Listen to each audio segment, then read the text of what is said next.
Okay, we're going to get started with the second afternoon session. It's a real pleasure, a delight to introduce Professor Rodney Priestley, our next speaker. Rod is at Princeton University. He's the Pomeroy and Betty Perry Smith Professor of Chemical and Biological Engineering. He's got some other roles as well. He serves as the Dean of the Graduate School.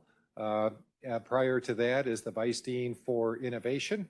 And also is the director for the Center for Complex Materials.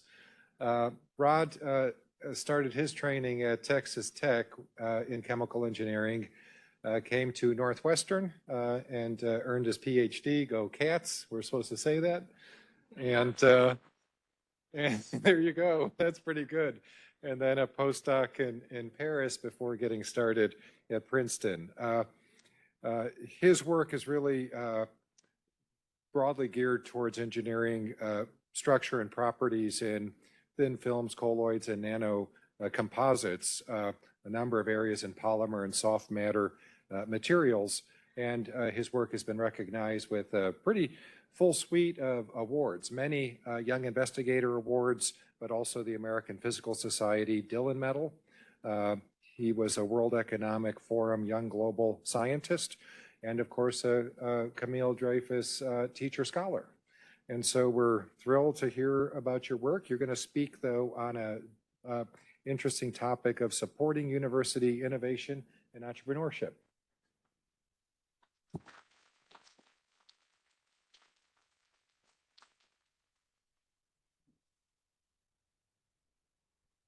All right, excellent. Oh, I got to stand here. That's right. Thanks for the invitation, for sure, and as well as this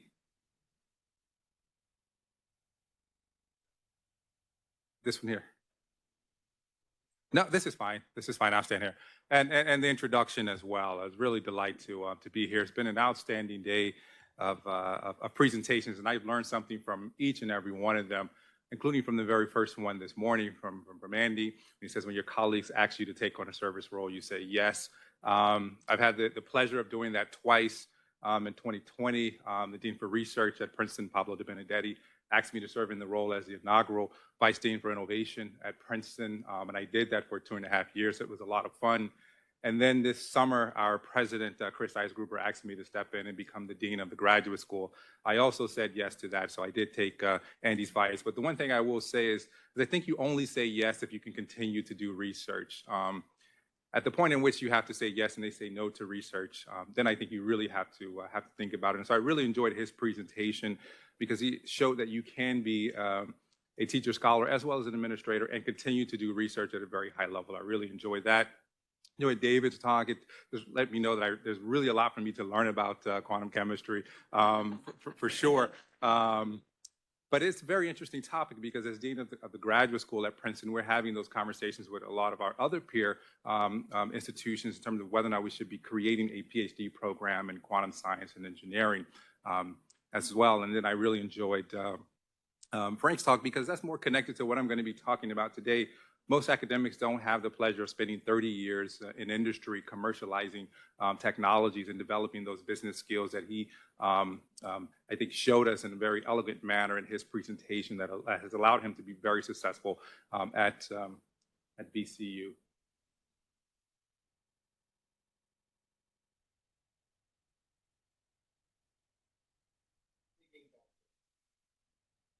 All right, hopefully this comes back. Still, I need to move on from my first slide for sure, so I'll do that.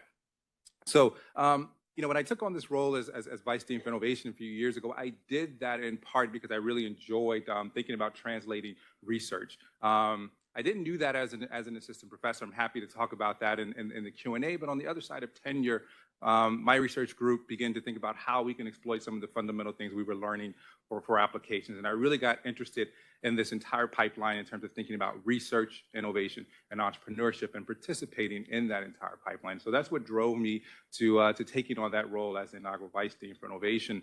When the president asked me to become Dean of the Graduate School, I gladly said yes because of my tremendous interest in engaging with graduate students. Again, my interest in innovation entrepreneurship was derived in part because of the work that I do with my graduate students.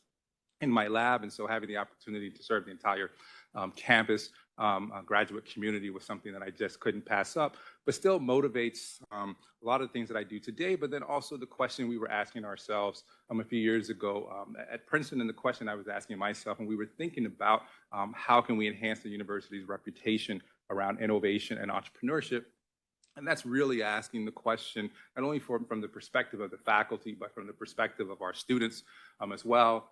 Is there an ecosystem at Princeton that will support and enable the translation of promising fundamental research via partnerships and startups? And for me, this photo comes full circle. This is my research group only a few weeks ago. This is in front of Clio Hall. This is the graduate school at Princeton. And so this is what motivates me on a daily basis to think about my current work in the graduate school, but also supporting my colleagues who remain at the Dean for Research office in terms of thinking about these problems, right? And so I think one of the first things we had to think about at Princeton was, what makes us unique in this space, right? How are we different from our peer, institutions? And try to identify, again, what were our strengths? And so many of you know Princeton as an institution, we have no professional schools, right? We don't have a medical school, we don't have a business school, we don't have a law school. We're not in New York City, right? Like NYU or Columbia. We're not in Evanston or Chicago, like Northwestern, right? We're in a suburban environment, but we are an institution that have resources, and we are an institution that focuses on the humanities, social sciences at an equal level in which we do with the natural sciences and engineering, right? And so for us, it was thinking about how we can maybe merge the social sciences and the humanities with our strengths in the natural sciences and engineering, and try and make that our unique advantage at Princeton in terms of trying to build out our efforts in innovation and entrepreneurship. And at the same time, that may address a lot of other challenges that exist in an academia, right? In terms of thinking about, what's the future of the doctoral degree in the humanities and social sciences, right? And how do we train those individuals to think about careers outside of academia as well? And so we spent some time thinking about what were going to be our unique advantages and core principles. And so, this presentation is perhaps a case study more so on Princeton, not a blueprint of what other institutions can do, because I do think the answers to the questions we were asking ourselves will depend on the institution, its region, its resources, its culture, its faculty, students, alumni, et cetera. But for us at a very high level, and I'm not going to read this, I'm going to go over this really quickly, but it was really just thinking about, can we develop a reputation in innovation and entrepreneurship that is equivalent to our reputation for research and teaching at both the undergraduate and the graduate level, and what were going to be the ways in which we try and measure whether or not we were making progress in that area. And of course, for us, this is still very much an experiment. That position was only created in 2020. There's a new Vice Dean for Innovation. And so this is an ongoing process, I would say, at Princeton. And so one of the things we needed to make sure we do is to start with some kind of core understanding, and it had to be true not only for the Board of Trustees, but other university leadership, faculty as well. And this is a book actually written by a Princeton alum entitled Boulevard of Broken Dreams, and it kind of highlights some of the challenges that exist. And there are other books as well that I can point you to in terms of trying to build out these types of ecosystems and what institutions should be thinking about. And I just highlight a few of the kind of key points that come out of this in terms of innovation and entrepreneurship activity not existing in a vacuum as an institution. We had to try and do anything we were going to pursue in collaboration with other institutions in the region, with the state and local government as well. Being flexible in what we wanted to do, recognizing that there are extremely long lead times in some of these efforts. And so in this presentation, I'm not going to share with you, any data in terms of the number of increases in startups that have come out of Princeton. It has been increasing, the number of funding that they've been raising, the number of patents, et cetera, because we recognize it's going to take a long time for this to happen. And then make education an important component of what we do. And this became clear not only when we began to have conversations with colleagues outside of Princeton who have embarked on this type of initiative before us, but also our faculty colleagues as well. Like, what do you want to get out of this? And a huge component of that was education. Okay. And so when you think about the ecosystem as a whole, the way we structured it at Princeton in terms of looking at it and thinking about the types of initiatives we would partake in, there was the ecosystem interactions and those interactions between the university and the ecosystem, and then the researcher, the university and its interactions with the ecosystem. So when we think about the university, I think at the high level, there has to be this commitment from the university to engage in these types of efforts, but it has to be driven from the bottom up. There was the New York cartoon, I think, that Andy showed earlier in terms of top down and bottom up approaches. I think for something like this, it has to be maybe a combination of both, and you have to meet in the middle. There has to be the institutional commitment from the standpoint of resources, but it has to be something that the community wants, the faculty, the students want to actually engage in this area. And then, of course, we have to have support structures to allow our researchers to partake in this type of activity. And then there are the researchers themselves. Of course, I'm going to highlight, time permitting, graduate students, given my new role, type of environment we create to allow our students to partake in this type of activity. Again, educational training, access to mentors, our ability to protect IP, our ability to license IP in very favorable terms, not only for the inventors, but also for the startup companies, et cetera. And then when you think about the university and the researcher, there are the questions in terms of how one interacts with the ecosystem, right? And for us, given Princeton, it starts with our alum.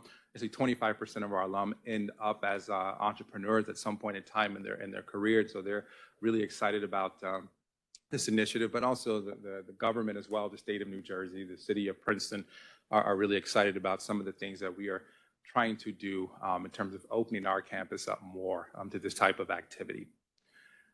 And so what does all this mean? This is effectively for us, the way we view it, it's like this convergence of research, innovation, and entrepreneurship. And by being able to do that, what we hope it allows us to do is to effectively increase at the same time the rigor and relevance of the work that we do at Princeton, but also to have an impact on society, as Frank so alluded to, I think, nicely in his presentation in terms of what academic research can actually lead to. When we look at this convergence, there's another component of it that's critically important for us at Princeton. Again, when we, as scientists, we think about the term convergence, and when the National Science Foundation uses it, it's often done from the standpoint of just thinking about different disciplines, whether or not it's the life sciences, physical sciences, chemical sciences, or whatnot, and bringing those disciplines together in terms of a convergent model for research. But there are arguments that there are other components of convergent research, and certainly diversity and inclusion is another component of that. And it's actually critically important when you think about innovation, because innovation in and of itself is a societal process, right? You can develop technology in the lab, but when you take it out of the lab and bring it into society, that naturally becomes a societal process. And so having diverse voices, diverse perspectives, and individuals actually developing the technologies is, I think, critically important. And that's actually one of the number one reasons why startups, actually failed, right? Not because the technology isn't good, it's just because it didn't get uptaken by the market, right? And so for us, this is the other component in terms of everything that we build out, and happy to take Q&A on that. We have a presentation on how we embed these types of principles into the things that we do in this space. Our core values, I only put them up here to say that it's critically important as Princeton Innovation began to build out that we identified them. And so we take everything we do, all the decisions that we make are kind of benchmarked against our core values, but we think by being upfront and stating them as an institution, it's clear where we're trying to go and the types of activities we want to try and do.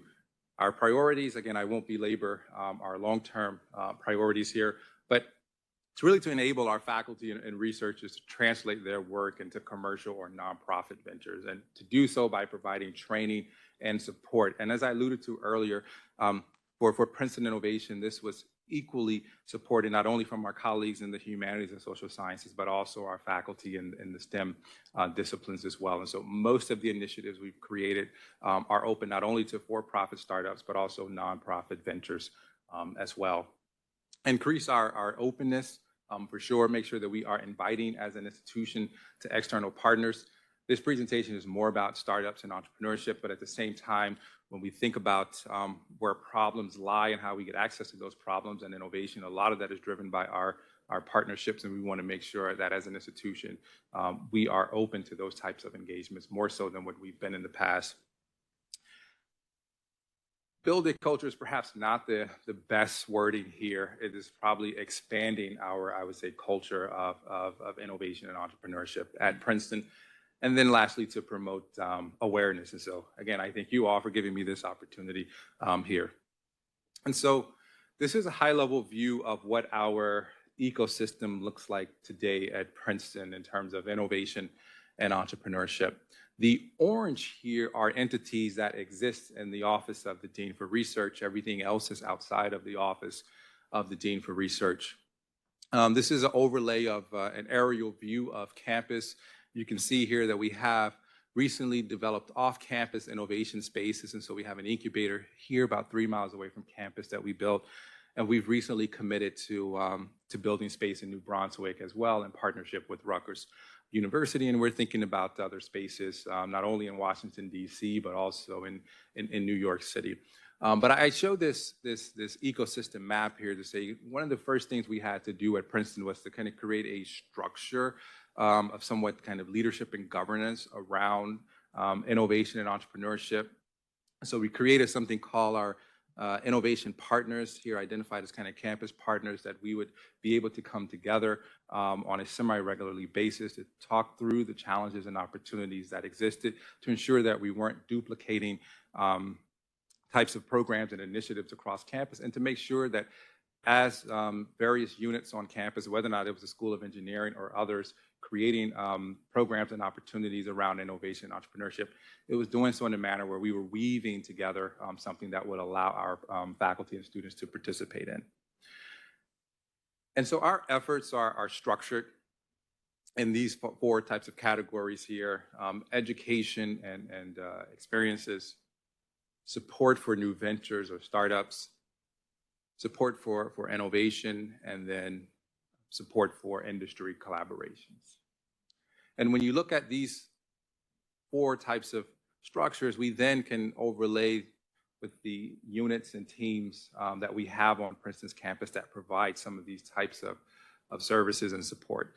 And I'll just highlight a couple here that I think are really important for faculty. One is the Office of Technology Licensing. At most institutions, this would be the office that faculty engage in, or graduate students or postdocs engage with, when they've developed technology that they would like the university to protect, but also at the same time perhaps ask the university to help develop maybe a commercial plan to shop around the IP to see whether or not there's potential interest in the technology that's been developed. So I certainly encourage you to engage with your colleagues in OIT. I think they have a lot to offer to us as faculty. And then corporate engagement and foundation relations, right? This is also another group that you want to develop, hopefully a personal relationship with, and hopefully they want to develop a personal relationship with you, because they can help you pursue these non-traditional sources of funding that Frank was talking about in his presentation. And I think it's something that institutions, including Princeton, are valuing more and more and more. Nowadays, when we present out what our research budget is, it's broken down not only into federal support, but then also support from industry and other non-traditional sources as well. And I found that my colleagues in corporate engagement and foundation relations take a long-term approach in terms of building out relationships with potential partners for faculty. So let me walk through some of the work that we've developed in these areas here in terms of support for education, new ventures, innovation, and industry collaborations. So as I alluded to, one of the things we heard very early on from our faculty across all 4 divisions that we have at Princeton was that education was critically important. People were interested in this topic, but they wanted to be educated on it. And then we wanted to do something that we could ensure that was very high level for our faculty. We didn't want to create a program for them and then they show up and actually not be satisfied with what we offered. And because we don't have any professional schools, that gives us kind of a lot of flexibility in terms of who we could partner with to help with some of this training. And so to train our faculty in entrepreneurship, we partner with the Wharton School at UPenn, and now we offer 2 times a year a week-long executive education course in entrepreneurship for our faculty, and it's proved to be extremely popular. We would once in January and then once in the summer. And one of the things I'll point out here, I made a comment earlier that this doesn't happen in a vacuum. And so we recognize our ability to be able to do this. And so every time we've offered this course, we've also opened it up to faculty in the state of New Jersey. And so we always save several slots for non-Princeton faculty to participate in this program as well. And so we've had colleagues from NJIT, Rowan University, Rutgers, et cetera, all take this course. In terms of thinking about support for entrepreneurship, this comes from many different sources on our campus. I'll highlight two things that we did here. One is a partnership we developed with a company called IntelliSpark. And so there's a lot of sources of federal funding that faculty can have access to if they want to spin out startups via SBIR support or STTR support. That requires writing proposals, which we're very good at. But the difference is that a significant part of that proposal now has to have a business plan, right? There has to be a market plan, et cetera. And that's what us as faculty are not really good at. And so we've partnered with IntelliSpark to actually help our faculty write these SBIR proposals and to write these STTR proposals. We pay the fee for this, and our faculty benefit from it. And what I'll say is we are now 100% in terms of our faculty submitting SBIR and STTR proposals with IntelliSpark and getting it funded. And so we signed this partnership about a year ago. We now have 7 faculty that have submitted 7 SBIR proposals, and we now have 7 SBIR proposals funded. And so this is not a commercial for them for sure, but we've certainly benefited from the partnership. The last thing I'll highlight is this impact fund that we developed. Again, thinking about our location and what startups are looking for in terms of whether or not they want to locate at Princeton or in New York or Cambridge, Evanston, Silicon Valley, et cetera. There are a lot of factors that come into play in terms of deciding where a startup company will be founded. And so we wanted to effectively make it easier for our faculty to say, well, we're going to found the startup in Princeton and we're going to keep it in Central Jersey. And that's what that impact fund actually does for our faculty. In terms of thinking about support for innovation, we developed a range of different programs to help us move innovation and to help us have greater impact outside of our campus. And I'll only highlight one of these initiatives that we are particularly proud of, and it's called the Princeton Alliance for Collaborative Research and Innovation. And it's something that's gotten quite a bit of attention here recently. But in terms of the Office of the Dean for Research, thinking about the impact it can have on campus, but also off campus in terms of supporting a domestic research infrastructure, what could we do to enhance those who participate in this pipeline? And so we created this initiative in partnership with the United Negro College Fund. And now we have 5 HBCUs that are part of this. It's going to be growing. Those 5 HBCUs are Howard University, University of Maryland, Eastern Shore, Spelman, Jackson State, and Purdue. And what the Alliance does is it allows faculty at Princeton and faculty at these 5 institutions to write joint proposals across any disciplines that are represented at those institutions, and Princeton fund those proposals. And the nice thing about it is the long-term plan here is not only is the university going to fund those proposals, but any IP that comes out of it, the university will cover those costs, but then also continue to train faculty, not only at Princeton, but at partner institutions in terms of spinning out that technology. And so we view this as really a long-term kind of commitment and partnership to really supporting not only research, innovation, and entrepreneurship at Princeton, but then also with new partner institutions as well. We have some initiatives to help our faculty engage in partnerships with industry as well. I will skip over this in the interest of time.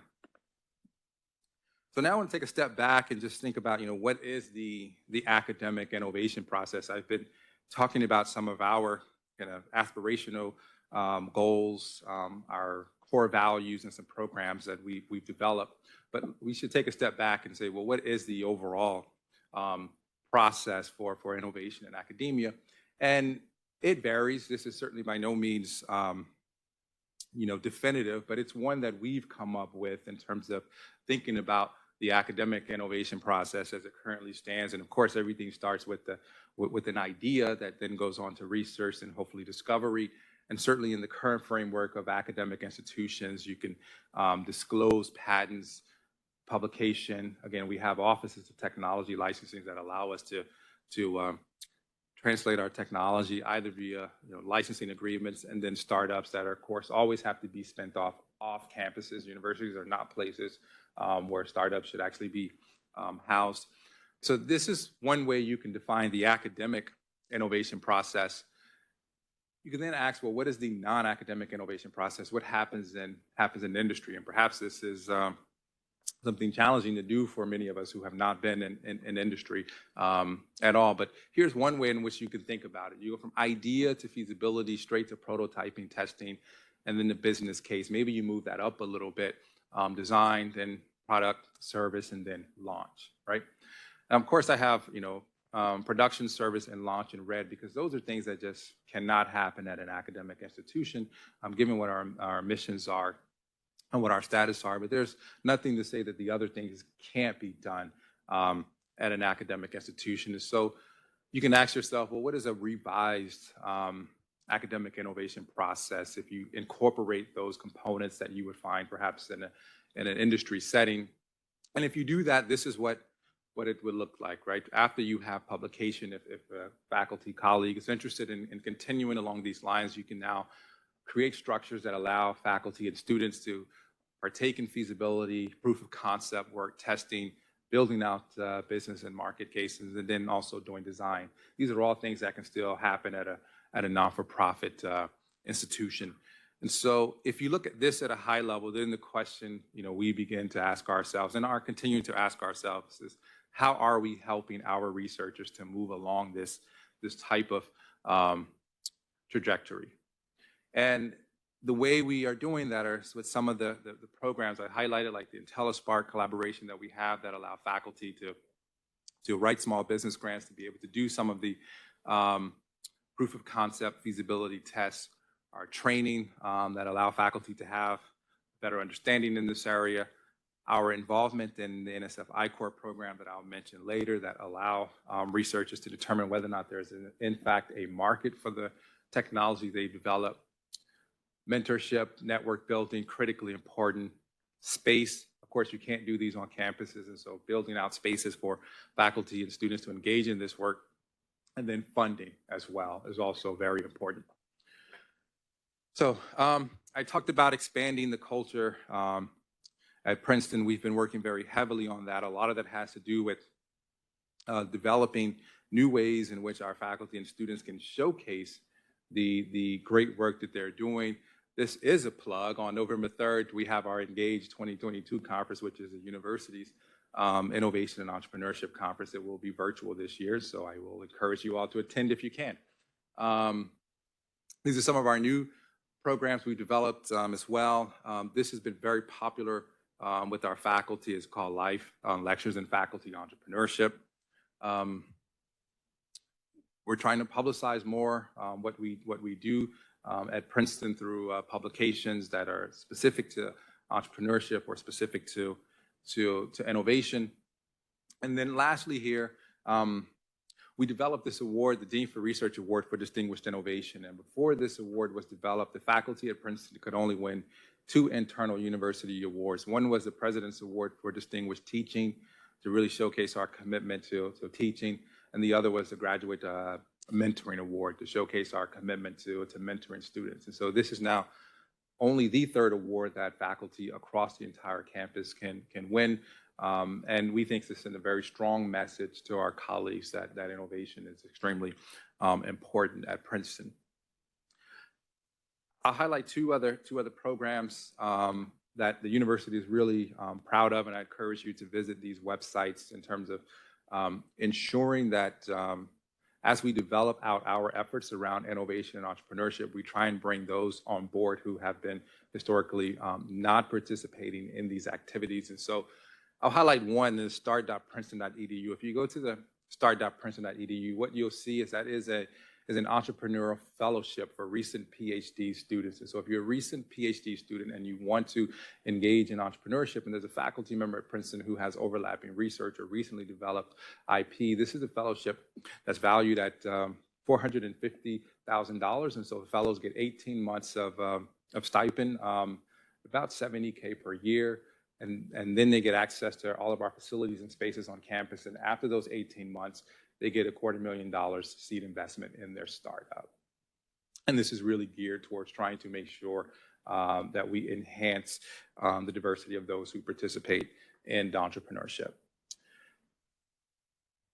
This is a very short video here. This is somewhat of a plug from the National Science Foundation in terms of the structure and pipeline that they are developing to encourage researchers to think about translating their fundamental research into startups. And one of the things I'll say here, for me, that I found very helpful, most people view the National Science Foundation, NIH, et cetera, as places that support fundamental basic research, which they do, but they also support the translation of that research. And so when you're going to talk to your colleagues who may be skeptical about this and say, well, you know, my research comes from the NSF, I think about only basic and fundamental research. When you tell them, well, a huge component of the NSF's budget is also to support the translation of that research, I think they begin to get it, and it provides a little bit more credibility in terms of federal government not only having interest in expanding new knowledge, but then seeing that new knowledge actually have an impact on society. And so this is the pipeline that's been developed by the National Science Foundation, starting at the very beginning after you have an innovation to participate in their regional I-Corps program, all the way to the end in terms of getting SBIR, STTR phase 2 support.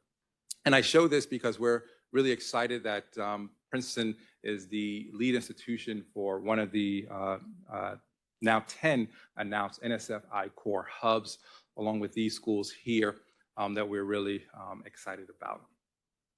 So I'm running short on time here, so I'll make a few more remarks here. And so I put back up my photo of my graduate students and postdocs right now, and just wanted to leave with some remarks in terms of thinking about supporting graduate students in innovation and entrepreneurship.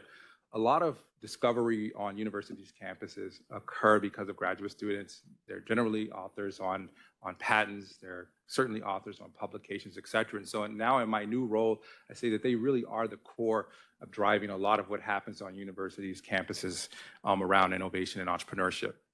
And so some of the ways we are thinking about that in the graduate school, and I give a lot of this credit to my colleague, Eva Kubu, who's the Associate Dean in the Graduate School for Professional Development, is that innovation and entrepreneurship is a part of professional development and the training and support that we provide our students. And in fact, it is one of our core competency principles that we want to instill in our students around professional development. These are those professional skills we would like our students to develop, and you can see down here innovation and entrepreneurship being one of them.